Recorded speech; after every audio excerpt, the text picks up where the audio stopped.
Imagine enviar seu filho para uma escola em uma manhã comum e no dia seguinte receber a notícia de que ele foi encontrado sem vida, de cabeça para baixo, enrolado dentro de um tapete de academia. Para as autoridades, um acidente bizarro e fatal. Para a família, uma execução acobertada por uma rede de silêncio. Conheça agora o caso de Kendrick Johnson.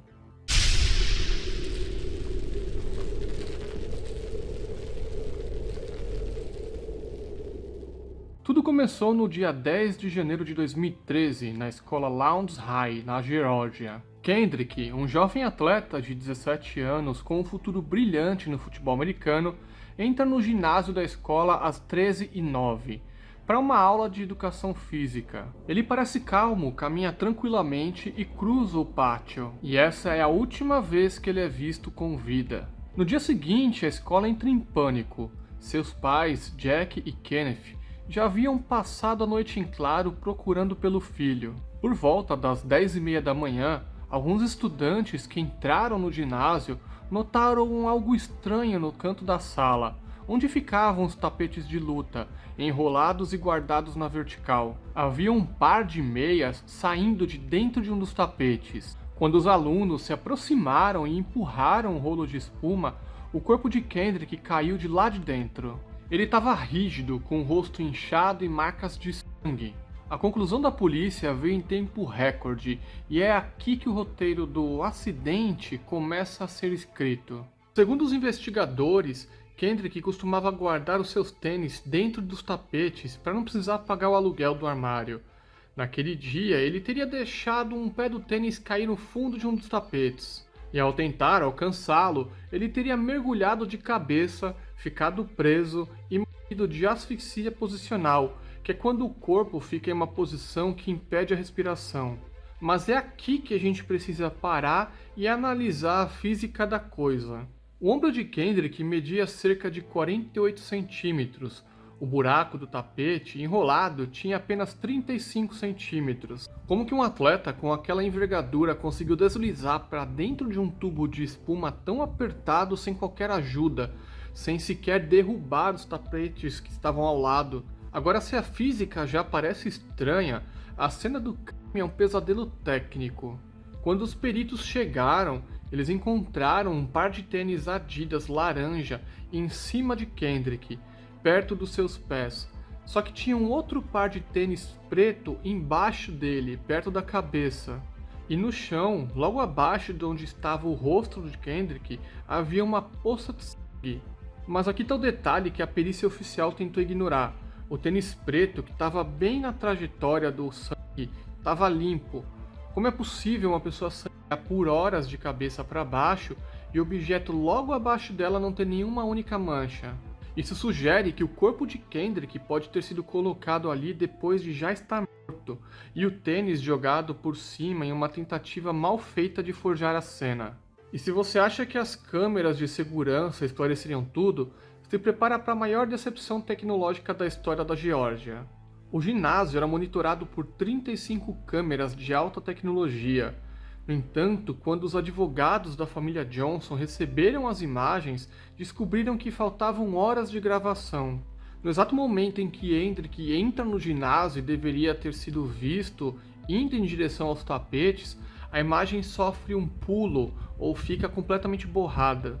Alguns especialistas independentes analisaram o HD e afirmaram que os arquivos foram editados. Alguém com acesso ao servidor da escola selecionou os minutos cruciais e os deletou. Agora, por que apagar o vídeo de um simples acidente, a menos que a câmera tivesse registrado algo que o mundo não poderia ver? A luta da família Johnson pela verdade revelou o detalhe mais macabro de toda essa história durante a exumação do corpo. Meses após o enterro, a família contratou o Dr. Bill Anderson para uma segunda autópsia particular. Quando o médico abriu o tórax de Kendrick, ele deu um passo para trás em choque. O corpo estava oco. Todos os órgãos internos, como o coração, pulmões, fígado, haviam sumido. No lugar deles, o corpo de Kendrick havia sido preenchido com jornais velhos. A Ari alegou que os órgãos haviam sido destruídos durante a primeira autópsia e que o jornal era para manter a forma do corpo. Mas para a família, isso foi uma tentativa clara de destruir provas de DNA e evidências de agressão interna. Além disso, o Dr. Anderson encontrou algo que a polícia omitiu: uma hemorragia massiva do lado direito do pescoço, causada por um trauma de força contundente que, na teoria, indicava que Kendrick não parou de respirar porque estava preso, mas que ele foi golpeado até a morte. As suspeitas da família sempre tiveram nomes e sobrenomes: Brian e Brandon Bell.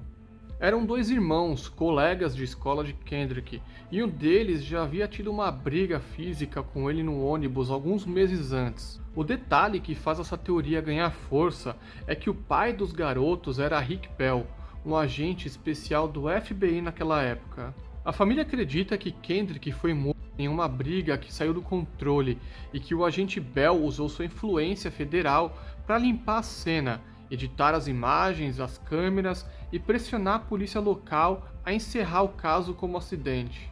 Os irmãos Bell sempre negaram o crime e apresentaram álibis, dizendo que estavam em partes diferentes da escola, mas os horários desses álibis batem justamente com os trechos deletados das câmeras. Agora chegamos ao momento atual, março de 2026. O caso de Kendrick Johnson nunca esteve tão vivo no tribunal. Após uma década de idas e vindas, a Justiça Federal dos Estados Unidos rejeitou recentemente um processo de $1 bilhão contra o FBI, alegando imunidade estatal. Mas a resposta da família Johnson foi um golpe de mestre jurídico. Eles acabaram de protocolar uma nova ação, só que desta vez pedindo $10 bilhões. O alvo não é apenas a polícia, mas o próprio sistema judiciário da Geórgia e os antigos investigadores do FBI.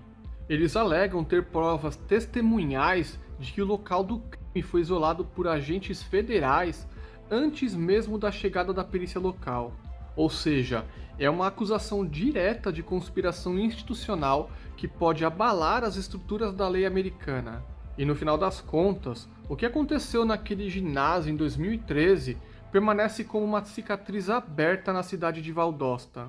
Afinal, Kendrick Johnson foi vítima de sua própria pressa em um acidente trágico que desafia a gravidade, ou foi vítima de um sistema impiedoso que escolheu proteger os filhos de um agente federal em vez da vida de um jovem negro?